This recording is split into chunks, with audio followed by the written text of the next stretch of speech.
Tonight, I have a special guest joining me all the way from Beijing, China, to discuss the challenges of trade between the U.S. and her home country. She's the host of a primetime English-language television program overseen by the CCP, the Chinese Communist Party. And though she and I may not agree on everything, I believe this is actually a really unique opportunity, an opportunity to hear a very different view. Now, as these trade negotiations stall out, it's helpful to know how the Chinese Communist Party is thinking about trade and about the United States. Now, in the interest of transparency, I should explain that I don't speak for anyone but myself as the host of a Fox Business show. My guest, however, is part of the CCP, and that's fine. As I said, I welcome different perspectives on this show. With all that in mind, I'm very pleased tonight to welcome Ms. Liu Xin, host of the primetime opinion program, The Point with Liu Xin, to Trish Regan Primetime tonight. Now, just quickly to the viewers, please bear with us as we have a significant time delay in our satellites between Beijing and the U.S. And because of that, we're going to do our very best not to speak over each other. But Xin, welcome. It's good to have you here. Thank you, Trish. Thank you, Trish, for having me. It's a great opportunity for me, unprecedented. I never dreamed that I would have this kind of opportunity to speak to you and to speak to many audiences in ordinary households in the United States. Yeah, it is indeed you said a couple of things unprecedented. which Hang on, I need to correct. I need to correct I'm because ask you. I'm going to jump in. I guess our satellites are getting kind of I am weird. not. But tell me, yeah, forgive me. You are not what? Yeah. Trish, I have to get it straight. I am not a member of the Communist Party of China. This is on the record. So please don't assume that I'm a member, and I don't speak for the Communist Party of China. And I'm here for today. I'm only speaking for myself as Liu Xin, a journalist working for CGTN. So if anybody wants to quote me or anything, please put my name there at least. Okay, appreciate it. What's your current assessment of where the trade talks actually are right now? Do you believe, give me your current assessment of where we are on these trade talks. Do you believe a deal is possible?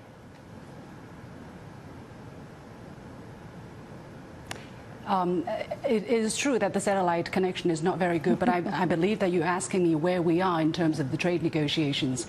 I don't know. I don't have any insider information. What I knew was the talks were not very successful last time they were going on in the United States, and now I think both sides are considering what to go next. But I think China has made the Chinese government has made its position very clear that unless the United States treat the Chinese government, treat the Chinese negotiating team with respect and show the willingness to talk without using outside pressure, there is high possibility that there could be a productive trade deal. Otherwise, I think we might be facing a prolonged period of problems for both sides. And I would stress that trade wars are never good.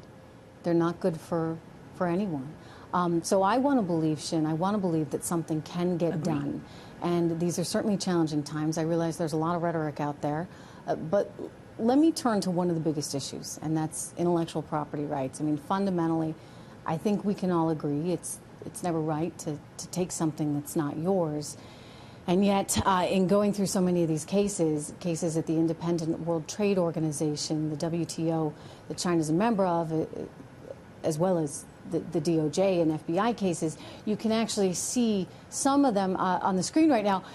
There's evidence there that China has stolen enormous amounts of intellectual property, hundreds of billions of dollars worth. Now, that's a lot of money, but truly, I guess we shouldn't really care if it's hundreds of billions of dollars or just 50 cents.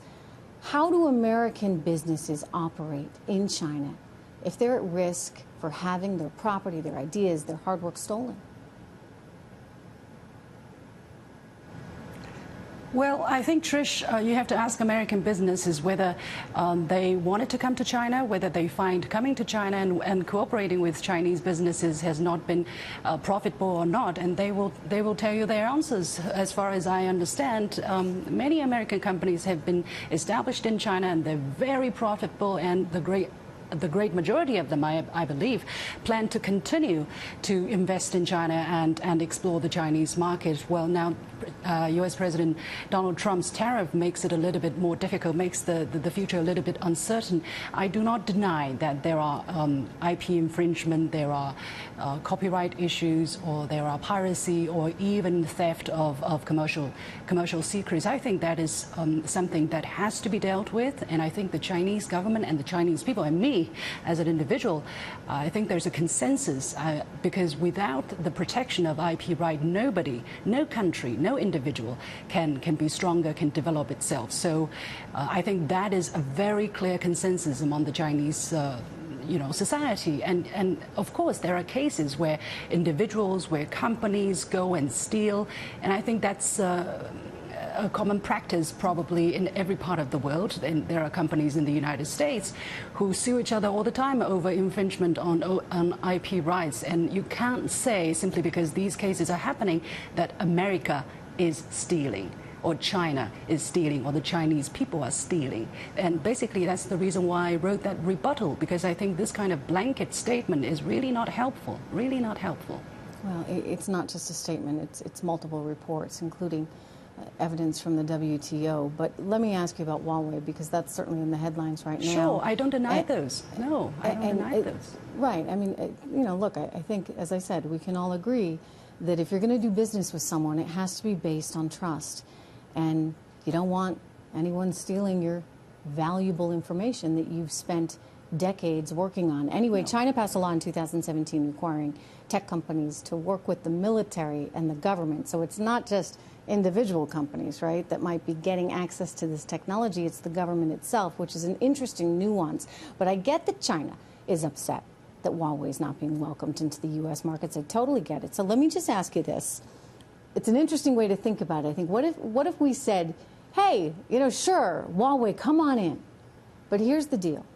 You must share all those incredible technological advances that you've been working on. You got to share it with us. Would that be okay? I think it is, if it is through cooperation, if it is through mutual learning, if it is through, if you pay for the use of this IP, of this high technology, I think it's absolutely fine. Why not? We all prosper because we learn from each other. I learned English because I had American teachers. I learned English because I had American friends. I still learn how to do journalism because I have American copy editors or editors. So I think that's fine so long as it is not illegal. I think everybody should do that, and that's how you get better, right?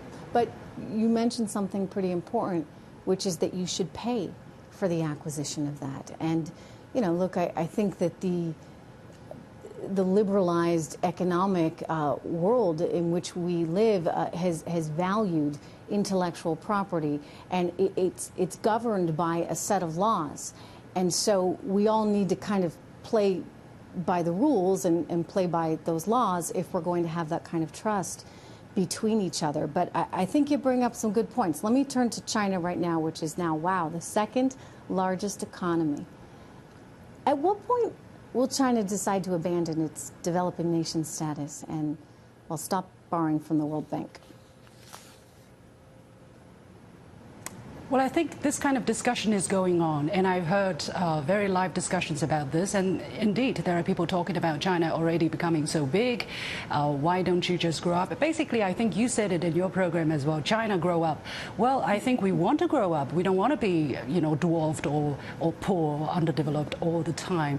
But it depends on how you define developing country, right? If you look at China's overall size, the overall size of the Chinese economy, yes, we are very big, the world's #1. But don't forget, we have 1.4 billion people. That is over 3 times the population of the United States. So if you divide the second largest overall economy in the world, basically when it comes down to per capita GDP, we're I think less than 1/6 of that of the United States, and even less than some other more developed countries in Europe. So you tell me, where should we put ourselves?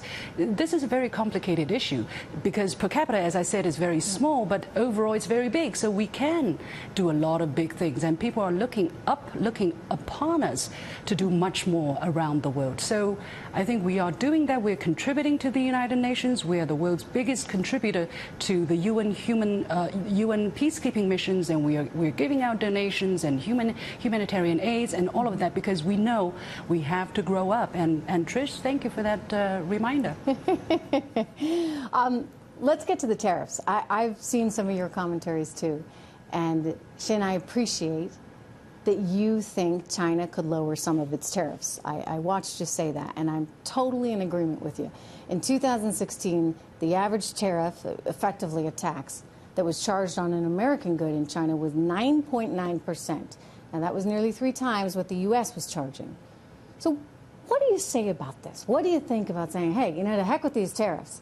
Let's get rid of them altogether. Would that work? I think that would be a wonderful idea. I mean, don't you think for American consumers, products from China would be even cheaper, and for consumers in China, products from America would be so much cheaper too. I think that would be a wonderful idea. I think we should work towards that.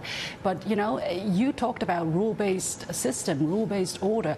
This is the thing. If you want to change the rules, it has to be done in mutual consensus. Basically, when you talk about tariffs, it is not just between China and the United States. I understand if you lower tariff just between China and the United States, the Europeans will come, the Japanese will come, the Venezuelans probably will come and say, hey, we want the same tariff. You can't discriminate, you know, between countries. So it is a very complicated settlement to reach, and I think the last deals, right? Agreement that China and the about trade, yes, I'm talking about tariffs. And I think the last time when the world agreed on the kind of tariff reduction China should commit to was exactly the result of multilateral and years of difficult negotiations. The United States saw in its interest and decided to what degree they can agree or to what degree they can lower their tariff. Nobody put a gun at their head. And China agreed to, although with some difficulties, to lower our tariff considerably. It is all the decision of countries according to their own self-interest. Now, things are different. Yes, I agree. 20 years later, what are we going to do? Maybe these old rules need to be changed. You know what? Let's talk about it. Let's do it according to the rules, the same rules. If you don't like the rules, we'll change the rules.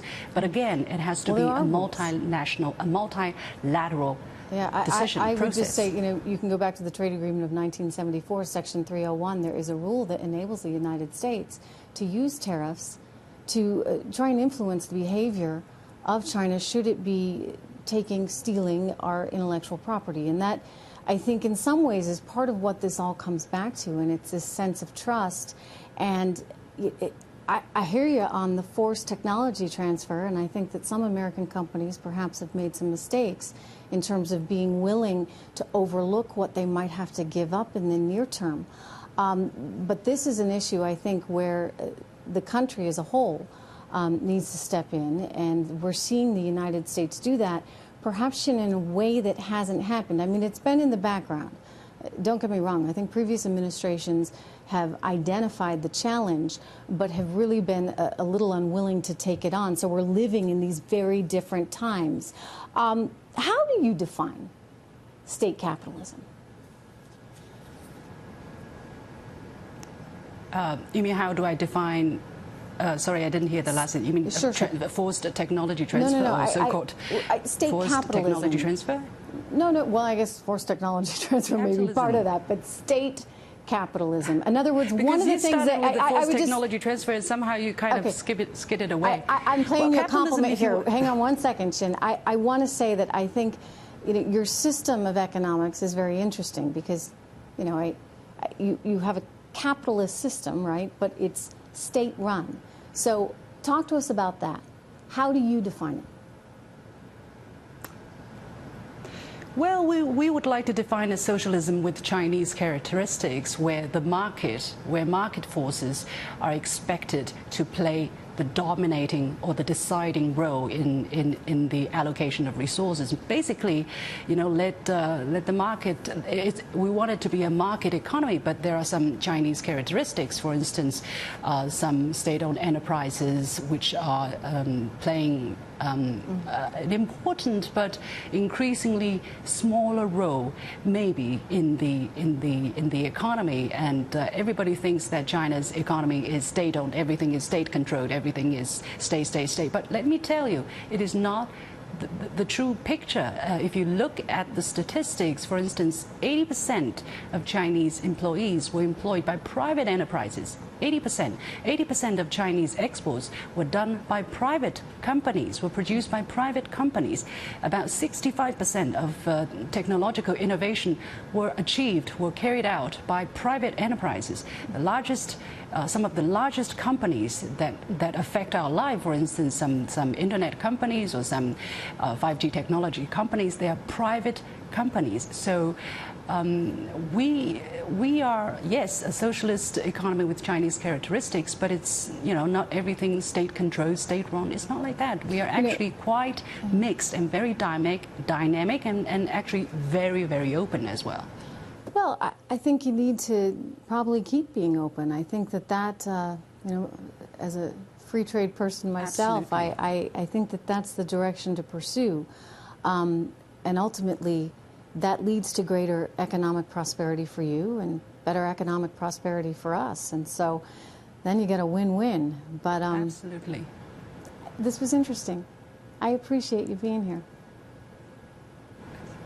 Thank you. Thank you. Thank you so much. If you want to have a discussion in the future, we can do that. If you want to come to China, I'd love it. You're welcome, and I'll take you around. Thank you, Trish, for the opportunity. Thank you so much. Okay. You know, look, I would just say, as I told Xin, no one wants a trade war.